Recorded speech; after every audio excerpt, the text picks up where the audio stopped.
গাইছ আজি বহাগ বিহুৰ সকলোকে প্ৰথমতে শুভেচ্ছা জ্ঞাপন কৰিছোঁ। আজি মানে বিশেষকৈ এনজয় কৰিব পৰা নাই, যিখিনি কৰিছোঁ অলপ ভালকৈ কৰিছোঁ। আমাৰ ইয়াতে গৰু ধুৱাই আছে আৰু ব্যক্তি এই মাত দিবচোন অনুভৱ কেনেকুৱা অনুভৱ গৰু পৰম্পৰা আমাৰ হয় সেইবোৰে আমি ভগৱানৰ কাৰণে আমি পেলাই দিব নোৱাৰোঁ। আমি কৰি যাই থাকিব লাগিব। হয় মানে যোৱাবাৰত এইবাৰ অলপ কমকৈ কৰা হৈছে। এই জবৰদস্ত এইবাৰ কম মানুহৰ ভয়টো অলপ আছে।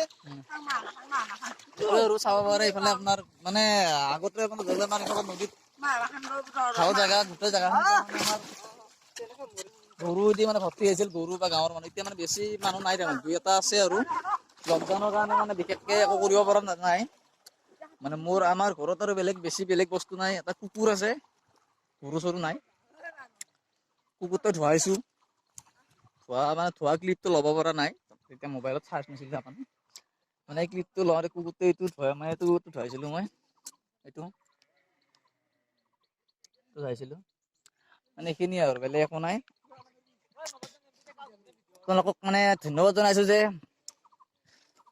এই ৰঙালী বিহু মানে উদযাপনটো মানে যদি কৰিব পাৰে অলপ ভালকৈ কৰক, মোবাইল বিহু কৰক, সেইটোৱে আপোনাক অনুৰোধ জনাইছোঁ। ধন্যবাদ।